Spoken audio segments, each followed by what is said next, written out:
میرے بھائیوں، ہمیشہ اپنی زندگی میں دو دروازے کھول کے رکھیں۔ پہلا، اپنی غلطی کو تسلیم کیجیے، اور دوسرا، لوگوں کو معاف کیجیے۔ یہی دو راستے سکون کے ہیں، اور اس کے ساتھ ساتھ اللہ کا شکر ادا کرتے رہیے۔ اللہ کے شکر ادا کرنے کو اپنی زندگی کے اندر عادت بنائیے۔ ایک شخص روزانہ مزدوری کے لیے اپنے گھر سے روزانہ صبح نکلتا تھا اور شام میں خالی ہاتھ لوٹتا تھا۔ ایک مرتبہ اس کی بیگم اتنی ناراض ہوئی اور اس نے کہا کہ دیکھیں، بچے بھوکے ہیں، بلکتے رہتے ہیں بھوک میں، فاقے ہو رہے ہیں، لیکن آج آپ اگر خالی ہاتھ لوٹ کر آئے نا تو میں بچوں کو لے کے میکے چلے جاؤں گی۔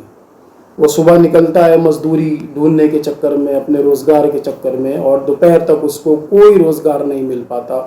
تک ہار کے ایک نہر کے کنارے بیٹھ جاتا ہے وہ، اور اسی نہر کے پانی سے وہ پھر وضو بناتا ہے، اور وضو بنانے کے بعد تپتی ہوئی گرمی کے اندر تپتی ہوئی ریت پر اپنا رومال بچھاتا ہے اور وہیں پر نماز ادا کرتا ہے۔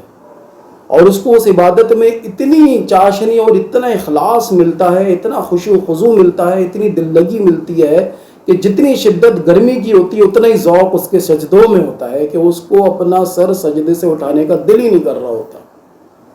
آخرکار وہ اپنی نماز ادا کرنے کے بعد اللہ سے رجوع کرتا ہے، اللہ سے دعا کرتا ہے، اللہ سے مدد مانگتا ہے،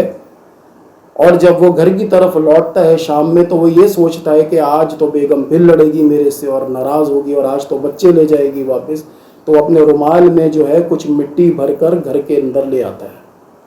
جب وہ گھر کے اندر پہنچتا ہے تو ماجرا ہی الگ ہوتا ہے۔ وہ بیوی وہاں پہ جو ہے وہ روٹی بنا رہی ہوتی ہے، اور وہ حیرانگی سے دیکھتا ہے اپنی بیوی کو اور کہتا ہے کہ بیگم تم یہ روٹیاں بنا رہی ہو اور بچے تو نظر نہیں آ رہے کہیں۔ تو وہ بیوی کہتی ہے کہ بچے تو ابھی کھانا کھا کے باہر کھیلنے گئے، آپ بھی منہ ہاتھ دھو کر تشریف لے آئے، میں کھانا لگا دیتی ہوں، لیکن پہلے مجھے یہ بتائیں آپ کہ آج آپ نے کس ایسے کریم کی مزدوری کر دی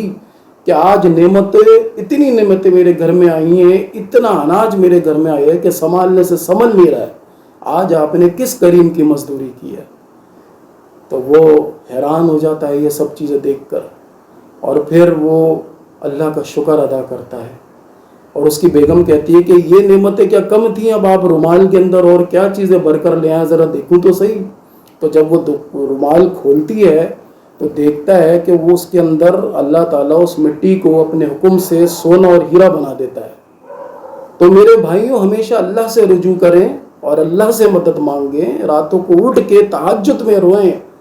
اللہ تعالیٰ آپ کے معاملات جانتا ہے، اللہ تعالیٰ آپ کے معاملات سمجھتا ہے، لیکن وہ آپ کے منہ سے سننا چاہتا ہے، آپ کی دعاؤں سے سننا چاہتا ہے۔